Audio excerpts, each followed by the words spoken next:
Assalamualaikum and welcome back to my channel di mana aku berkongsikan dengan korang kisah-kisah seram, kisah misteri, kisah jenayah, kisah tragedi yang pernah berlaku atau akan berlaku di dunia kita ini. Alright guys, so pada hari ini aku ada satu kisah ataupun pengalaman yang menyeramkan berlaku kepada 4 sekawan di mana pada asalnya mereka bercuti di sebuah kepulauan di Malaysia yang terletak di Perak, dan pulau tersebut tak lain dan tak bukan ialah Pulau Pangkor. So apa yang disangkakan pada awalnya hanyalah percutian untuk merehatkan diri dan menenangkan minda bertukar menjadi satu pengalaman yang agak menyeramkan. So kalau korang nak tahu kisah apa yang bakal aku kongsikan dengan korang pada malam ni, so jom kita perdengarkan kisah seram pada hari ini.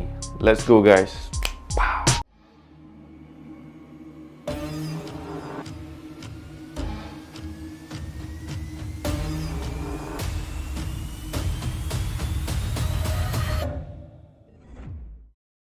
So, kisah yang bakal aku kongsikan dengan korang pada hari ini berkisarkan 4 sekawan di mana mereka mengalami satu pengalaman yang sampai hari ini diorang tak boleh lupakan dan juga pengalaman yang agak menyeramkan. So, 4 sekawan ni bernama Dane, Syafiq, Elvin dan juga Wong, di mana mereka bekerja di sebuah syarikat yang sama. And sepanjang diorang kerja dekat syarikat tersebut, diorang ni jenis yang tak pernah ambil cuti lah. Adalah ambil cuti ke apa, tapi cuti biasa-biasa je duduk rumah macam tu lah, simple-simple lah. Diorang tak adalah nak ambil cuti panjang untuk pergi bercuti mana-mana ke apa. Diorang jarang buat macam tu. Sebab bagi diorang, time diorang umur muda ni, time ni lah diorang nak guna seluruh tenaga diorang untuk fokus pada kerjaya diorang. Sampailah satu hari ni di mana Dan terfikir, apa kata kita sekali-sekala kita ambil lah cuti panjang untuk merehatkan diri, menenangkan minda dan segala-galanya lah, supaya bagi refresh sikit badan tu kan, sebab dah lama tak cuti. So si Syafiq, si Elvin dan juga si Wong bersetuju dengan cadangan tersebut. So pada awalnya diorang tak tahu diorang nak bercuti ke mana. Sampailah si Syafiq memberi satu cadangan, jomlah kita pergi bercuti di sebuah kepulauan di Malaysia. So si Syafiq pun bagilah cadangan, apa kata kita berehat di Pulau Pangkor. Since Pulau Pangkor pun berdekatan dengan syarikat diorang. So disebabkan kos tambang untuk pergi ke tempat tersebut tak adalah mahal mana, sebab ia dekat dengan tempat yang diorang bekerja. So bagi diorang dah saving banyak dekat situ dari segi kos tambang. So diorang fikir okey, mungkin diorang boleh spend lebih daripada segi kos nak tinggal dekat situ, macam stay dekat hotel ke ataupun mana-mana penginapan yang terdapat di Pulau Pangkor. Dan di situlah di mana Elvin terdapat satu idea, di mana dia terfikir daripada kita stay dekat hotel ke ataupun stay dekat homestay mana-mana dekat situ, apa kata kita berkemah di Pulau Pangkor. So si Dan ni pun pelik lah, kau nak kemah mana dekat Pangkor? So si Elvin pun bagilah cadangan, apa kata kita kemah ataupun kalau mana-mana area dekat kawasan Pangkor yang boleh kita berkemah di tepi pantai. And sekiranya kalau kena minta kebenaran, diorang minta lah kebenaran untuk camp dekat kawasan tersebut. So si Wong ni pun bersetujulah dengan idea tersebut. Yes, kenapa nak kena spend dekat hotel everything all, sedangkan kita boleh berkemah and sambil tu menikmati keindahan alam semula jadi kan. Kalau camp dekat tepi pantai lagilah seronok, dengan bunyi ombak lah, dengan tiupan angin yang sepoi-sepoi. Itulah apa yang dibayangkan oleh si Wong dan Elvin. So si Dan dengan si Syafiq ni pada awalnya tak setuju sangat lah, sebab nak kemah dekat tepi pantai kan, diorang terfikir dari segi nak mandi mana, nak buang air kat mana kan, dan makan macam mana pula kan. So Elvin dengan Wong ni cakap lah, alah buang air ke, nak mandi ke, kan ada pantai kat situ. Sudah, takkanlah buat hal kat situ kan. So si Elvin pun cakap confirm lah dekat tempat-tempat pantai tersebut adalah tandas awam dan segalanya untuk digunakan. And kita try check lah, and kebetulan adalah satu kawasan tersebut yang di mana diorang bolehlah berkemah dekat tepi pantai sambil menikmati keindahan alam semula jadi. So selepas 4 sekawan tersebut dah membuat perancangan yang sebaik boleh untuk memastikan yang apabila diorang tiba di Pulau Pangkor, diorang adalah aktiviti diorang, perkakas diorang semua dah siap, diorang ada kemah-kemah diorang. And the best part is masing-masing ada satu kemah. Diorang bukanlah beli kemah yang besar ke apa untuk berkongsi. Diorang nak make sure yang diorang stay berasingan. Tiba-tiba pula aku tak tahu kenapa, tapi disebabkan diorang rasa macam seronok macam tu, walaupun tidur berasingan, diorang dapatlah tidur dekat kawasan yang sama. So hari yang dinantikan pun tiba. Diorang pun dengan penuh excited lah, diorang dengan penuh gairah nak pergi ke tempat tersebut. And boleh dikatakan malam sebelum perjalanan diorang ke Pulau Pangkor, Diorang ni macam ibarat tak boleh tidur lah sebab excited punya pasalan. Yelah, pergi dengan member kan, mana tak excitednya kan. So diorang pun dah get ready everything on, make sure yang segala barang-barang diorang semua siap ada. Tak nak lah dah sampai sana tertinggal ke apa, end up kena beli, bazir mat. So diorang pun memulakan perjalanan diorang ke Pulau Pangkor. Setibanya di Pulau Pangkor, diorang pun carilah kenderaan untuk membawa diorang ke kawasan tersebut ataupun tapak perkemahan yang diorang nak kemah. And bila diorang tiba dekat sana, okey, tapak perkemahan tersebut bukanlah nak dikatakan tapak perkemahan. Dia adalah kawasan macam kawasan perumahan and everything all. And dia bukan kawasan perumahan, basically dia macam ada chalet-chalet dekat situ, tapi dia merupakan satu kawasan pantai terbuka untuk orang awam. And diorang dapatlah kebenaran untuk berkemah dekat situ, and segala-gala kelengkapan dari segi tandas awam lah, apa semua ada dekat situ untuk diorang menggunakannya. Tapi dekat tempat tu adalah beberapa peraturan yang empat sekawan ni kena follow, di mana antaranya bila tiba waktu malam, diorang tak boleh lah nak bawa bising sebab kawasan tersebut ada orang ke, tempat orang tidur ke apa ke kan, tak naklah mengganggu ketenteraman dekat kawasan tersebut. Biasalah bila kita pergi dekat kawasan pantai awam ni, kenalah ada beberapa peraturan yang diorang kena follow. So diorang pun setuju dengan peraturan tersebut, and diorang pun start lah pasang kemah-kemah diorang. So selepas dah pasang kemah-kemah diorang semua benda, kan, diorang siap nak pasang unggun api. Tapi masalahnya hari masih siang kan, pelik kak tiba-tiba pasang unggun api kan. So diorang chill dulu kan, diorang lepak dekat kemah diorang sambil bersembang, and then sambil menikmati keindahan tepi pantai tersebut. Yalah, Pulau Pangkor kan cantik dia punya pemandangannya kan. So diorang pun enjoy lah dekat kawasan tersebut. So sampailah waktu malam di mana diorang start set up unggun api diorang, and diorang kononnya nak buat barbecue kan. Diorang dah siap semua makanan, diorang dah prepare malam sebelumnya, and diorang dah bawa ke tempat tersebut, and diorang nak masak lah, and diorang nak makan malam pada waktu itu. And macam biasalah, diorang akan menyanyi sikit-sikit, enjoy sambil makan, minum, sembang. Pada waktu itulah diorang terasa, dan inilah merupakan satu nikmat yang diorang terfikir, kenapa kita orang tak pernah buat benda ni ya?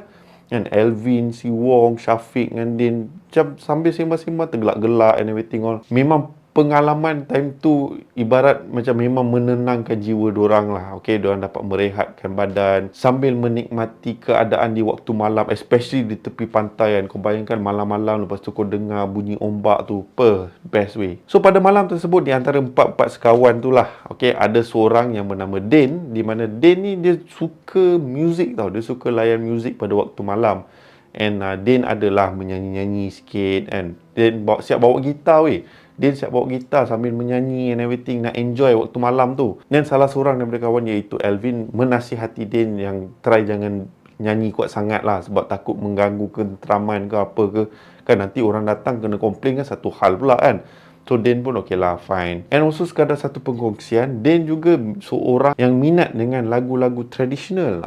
So sambil Din nyanyi, kadang-kadang dia nyanyilah lagu-lagu ghazal ke, kan, lagu-lagu yang old school lah, alright. And tiba-tiba tak pasal-pasal disebabkan diorang berkemah di kawasan pantai, dan Din terfikir dengan satu lagu ni, di mana Din sangat tertarik dengan irama lagu tersebut. So Din pun bagi tahu lah rakan-rakannya, di mana Din bercakap, korang tahu tak, ada satu lagu ni kan, dia menarik dia punya rhythm dia macam seronok sikit lah. Bukan nak kata seronok lah, tapi dia punya alunan, dia punya muzik macam memang best lah kan. Kalau kau dengar dia macam relax ke, santai kan. So si Syafiq, Alvin, Awang pun pelik lagu apa tu, macam best kan. Dan si Din pun cakap, apa lagi kalau bukan lagu Ulik Mayang. Time tu si Syafiq cakap, weh, jap. Jangan doh nyanyi lagu tu, especially kita dekat tepi pantai ni semua tak manis tu. Dan si Din pun macam, kenapa? Alah, aku tahu lagu tu memang ada isu sikit, tapi kita bukan nak buat pemujaan ke apa. Aku just nak layan irama lagu tersebut kan. Bukan nak buat pemujaan, nak buat ritual ke apa kan. Dan si Alvin dengan Wong pun, yalah, sebab diorang tak pernah dengar Ulik Mayang ni apa kan. So diorang tanyalah si Din, cerita sikit kan, nyanyi sikit kan, sikit jangan banyak kalau betul apa si Syafiq cakap ni, jangan nyanyi one shot kan, nanti apa benda pula kan berlaku kan. So si Din pun menyanyilah alunan sikit kan. Aku tak nak nyanyi, aku tak berani weh kan nanti tak usah-usah studio aku kena ganggu lagi weh. So korang tahulah lagu Ulik Mayang tu kan, and lagu tersebut lah yang dinyanyikan oleh si Din. So lepas si Alvin dengan si Wong dah dengar lagu tersebut, diorang macam tertarik dengan irama lagu tersebut tau. Dan si Alvin dengan Wong pun tanyalah dekat si Syafiq, apa yang you sensitif sangat dengan lagu ni?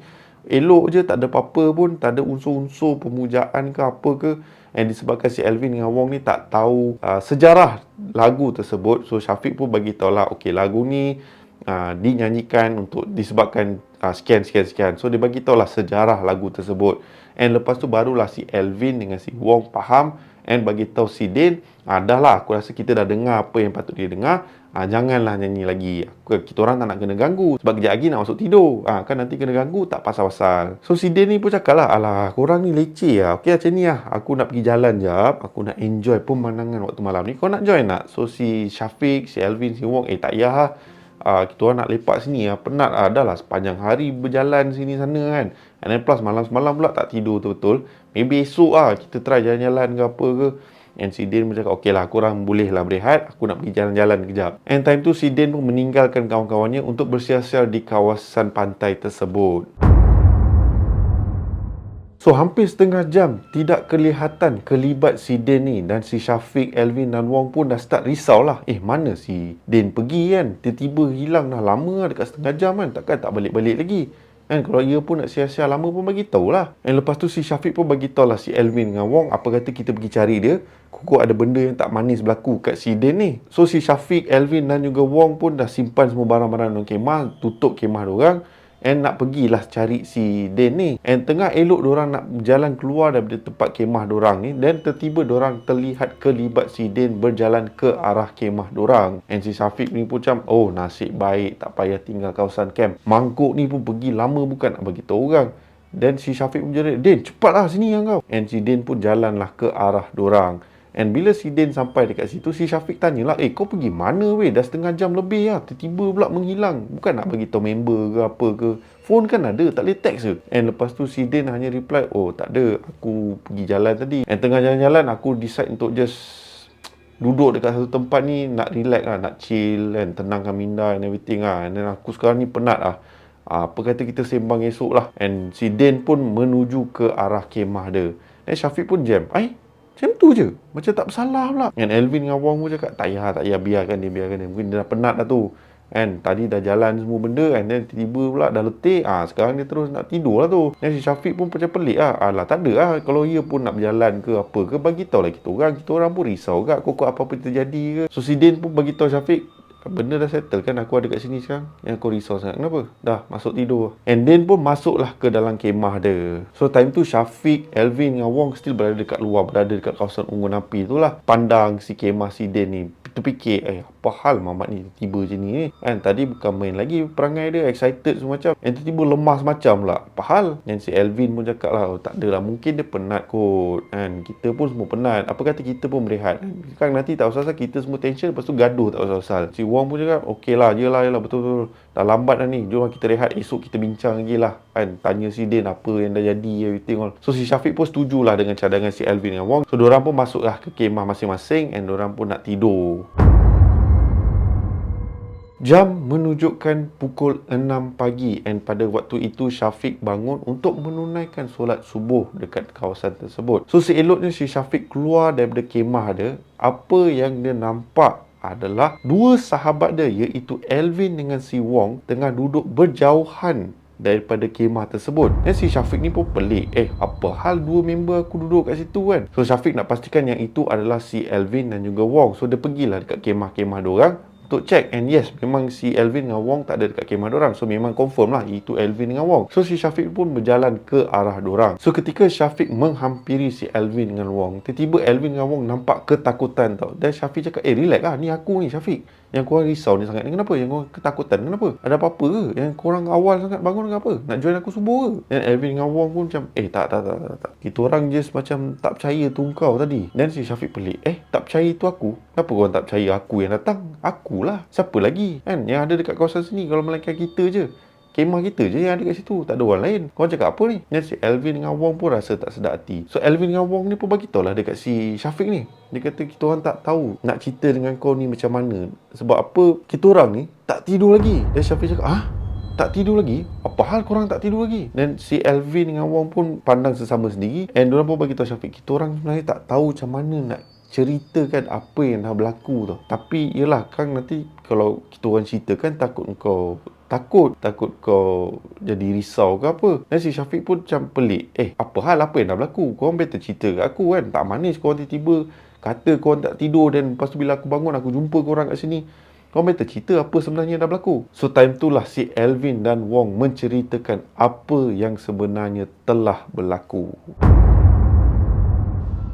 So, kisah yang pertama yang dikongsikan oleh Alvin kepada Syafiq, di mana selepas diorang semua dah masuk ke kemah masing-masing, and si Alvin dah tutup kemah dia, and Alvin dia ada satu rutin di mana sebelum dia masuk tidur, dia akan layan handphone dia dulu, and selepas setengah jam macam tu dia dah layan phone, dia pun dah rasa penat, mata dia dah kejap buka kejap tutup, kejap buka kejap tutup, dia pun tutup lah phone dia. Amboi, banyak betul tutup. Dia pun tutup phone dia, and dia pun nak masuk tidur. Tapi sebelum dia dapat masuk tidur, si Alvin ni seolah-olah terdengar seperti ada sesuatu di luar kemah si Alvin ni. Bunyi seakan-akan ada sesuatu yang sedang makan makanan diorang yang dekat luar tu. Dan aku pun jam, kenapa ada makanan dekat luar tu? Korang tak buang ke makanan tersebut? Kan? Apa masalah korang? Kan? Marah pula tiba. Maaf, beremosi sikit. So Alvin terdengar seperti ada sesuatu yang sedang makan dekat luar kemah dia. Tapi Alvin hanya berfikir itu berkemungkinan ada anjing ke kucing ke apa yang datang yang sedang makan segala makanan yang diorang dah settle lah. Okay, tulang ke apa ke yang tengah makan kat situ. So Alvin pun abaikan bunyi tersebut, and dia pun nak masuk tidur. And seeloknya si Alvin masuk tidur, and jam menunjukkan dekat pukul 2 macam tu tau. Di mana tiba-tiba Alvin terbangun. Sebab apa? Dia terasa seperti ada sesuatu yang sedang cakar belakang dia. Padahal dia terasa pelik lah. Apa benda ni kan? So Alvin pun terbangun lah, fikir apa benda yang tengah garu belakang aku. So Alvin pun berpaling lah ke arah lagi satu untuk tengok apa benda, ada binatang masuk ke apa. And bila dia pusing, dia tak nampak apa-apa. And dia jam, apa benda yang cakar belakang aku? So dia decide untuk abaikan benda tu and nak try sambung tidur balik lah. Tapi tak boleh juga tidur. Sebab apa? Dia pelik. Dia still boleh dengar ada sesuatu di luar kemah si Alvin ni. So Alvin time tu dia dah tergerak hati. Dia nak tahu apa yang ada dekat luar kemah tersebut. So kemah si Alvin ni, dia tutup. Dia memang tutup full, tapi dia ada satu bahagian tu di mana dia boleh buka zip tu and dia boleh tengok luar. Dia macam jaring macam tu lah. So si Alvin ni pun buka lah benda tu pelan-pelan and nak tengok apa benda dekat luar tu. And aku cakap dengan kau time tu, Alvin terus tak tahu nak buat apa, tergamam dalam kemah dia. Apa yang si Alvin nampak adalah satu makhluk yang tengah berada dekat kawasan di mana diorang pacak unggun api diorang, seperti sedang meratah sesuatu tau. And dalam keadaan bercangkung, and cara makan dia agak mengerikan tau. Dia macam makan dia and sambil bercangkung tau. And apa yang Alvin nampak is that dia, walaupun dia bercangkung, tapi dia dalam keadaan yang membongkok. And makhluk tersebut, apa yang si Alvin nampak is that dia berambut peranjang kerinting. Tak tahu sama ada berbaju ataupun tidak berbaju. Sebab dia nampak macam seolah-olah kulit bukan kulit macam tu tau. So Alvin dah terkejut lah time tu. Tergamam, macam tak percaya apa yang sedang dia nampak. And Alvin pun tutup zip tu balik and baring balik dalam kemah dia tau. And ketika itu Alvin dah start menggigil tau. And dia tak percaya apa yang dia nampak dekat luar sana. Dia tak tahu sama ada makhluk tu manusia ataupun bukan manusia. So member dah risaulah, kalau bukan manusia, tak nampak macam binatang, takkan beruk kot kan. Pelik pula beruk tiba ada kat situ kan. Dah tiba beruk tu ada rambut, bahagian lain semua tak ada rambut ke, tak ada bulu ke apa, tinggal ada rambut je. So si Alvin tak sure whether tu manusia ataupun makhluk yang lagi satu. So Alvin dah fikir, alamak, takkan hantu. So Alvin macam dah menggigil-gigil dalam kemah tu. Kalau kemah tu boleh nampak dari luar bergoyang-goyang. So Alvin pun duduk lah, terbaring kat dalam kemah tu, fikir apa nak buat. So Alvin dah buntu lah time tu. Tapi apa yang dia boleh fikir is that dia nak sambung tidur and harap yang makhluk tersebut keluar ataupun hilang daripada kawasan tersebut tau. So Alvin try lah baring, tidur. Dan tiba-tiba dia terasa seperti ada sesuatu yang bernafas dekat tengkuk si Alvin tau. And time tu Alvin dah memang tak sedap hatilah. Dia macam fikir, settle. Takkan makhluk tersebut masuk dalam kemah aku, and takkan aku tak sedar. Mesti dia kena buka zip dulu kan untuk masuk kan. So Alvin dah tak tahu apa nak fikir. Tapi Alvin cuba beranikan diri untuk berpaling dan pandang apa yang ada dekat belakang bahu dia. And apabila si Alvin pusing and pandang belakang dia, apa yang dia nampak adalah raut wajah sesuatu yang dia tak pernah tengok tau. Makhluk tersebut mempunyai mata yang putih, tak ada iris ke apa, mata putih, betul-betul putih, bertaring and sambil tersenyum memandang Alvin tau. And apa time tu Alvin boleh sedar is that makhluk tersebut pun mempunyai rambut yang panjang sama dengan makhluk yang si Alvin nampak dekat luar kemah tadi tau. So Alvin dah menggelabah lah. Alvin time tu tak fikir apa, terus lari keluar daripada kemah tersebut. And apabila dia keluar daripada kemah tersebut, tak tahu macam mana, dia still nampak yang makhluk tadi tu still ada dekat kawasan situ. And makhluk tadi pandang ke arah Alvin. And makhluk tadi mempunyai wajah yang sama dengan makhluk yang berada dalam kemah tadi. Alvin time tu dah huru hara lah. Aku cakap dengan kau, kalau ada sesiapa yang mental tak kuat time tu, dah boleh jadi gila time tu tau, nampak makhluk tersebut. Tapi Alvin time tu dia try untuk kawal diri dia. Dia dah panik tau. Dia nak jerit tapi suara tak keluar. And time tu first thing dia terfikir is that dia nak kejut si Wong. Tapi bila dia lari ke arah kemah si Wong tu, benda tak manis berlaku lagi. Sebab apa? Apa si Alvin nampak adalah makhluk yang sama berada di dalam kemah si Wong. So Alvin dah tak boleh nak buat apa-apa. And bila Alvin cuba mendekati kemah Wong, dia ternampak seolah-olah makhluk tadi tu sedang kejar si Alvin tau. And Alvin dah tak boleh nak buat apa-apa. And Alvin disebabkan ketakutan, Alvin pun lari keluar daripada kawasan kemah tersebut tau. And Alvin pun lari punya lari. Orang cakap serupa hantu, kalau masuk spot tentu dia nombor satu. So Alvin pun lari non-stop sampailah dia sampai ke satu tempat di mana dia dah tak nampak makhluk tersebut. And time tu lah di mana pada waktu yang sama dia pun nampak Wong sedang berlari ke arah dia. And time tu Alvin masih dalam keadaan berjaga-jaga sebab dia tak tahu itu Wong ataupun makhluk tersebut. And apabila makin mendekati, barulah dia nampak yes, itu memang Wong. And bila Wong sampai dekat Alvin, Wong pun menceritakan kepada Alvin apa sebenarnya yang dah berlaku. And Alvin pun berkongsikan benda yang sama. And end up dorang tak tahu nak buat apa. Dorang just duduk dekat kawasan yang tersebut, kawasan yang ada kursi everything all, dekat dengan kawasan-kawasan dia bukan kawasan perumahan, macam penginapan, kawasan penginapan kat situ. And duduk kat situ tak tahu nak buat apa. And still terbayangkan makhluk yang si Alvin nampak tadi. Dan itulah merupakan kisah yang dikongsikan oleh Alvin kepada Syafiq. So Syafiq pun macam, kau biar betul benda tu terjadi kan? Takkan lah. Aku tengok aku dekat kemah tadi elok ni. Aku baru bangun pukul 6, tak ada gangguan, tak ada apa pun. And time tu si Wong pun menceritakan apa yang telah berlaku kepada Wong. Alright guys, so sampai sini saja kisah kita pada malam ni. Yes, aku tahu korang macam, apa hal cerita tergantung weh, tak manis weh. Seperti tajuk yang tersedia ada dekat kisah pada hari ini merupakan kisah bahagian yang pertama. Alright, so kisah ni ada bahagian yang kedua yang bakal aku kongsikan pengalaman yang dialami oleh si Wong ni. And the best part is, untuk bahagian 2, bukan aku sahaja yang akan berkongsikan pengalaman yang dialami oleh 4 sahabat ni. Aku telah menjemput salah seorang YouTuber untuk juga berkongsi pengalaman yang dialami oleh dorang. So seperti biasa, nama aku Shadows and by the orders of the Shadows. Sehingga kita berjumpa lagi di bahagian yang kedua kisah gangguan ulik mayang ni. And macam aku cakap tadi, aku telah jemput salah satu YouTuber untuk berkongsikan cerita ni dengan korang. So as always, stay safe, stay healthy. Assalamualaikum.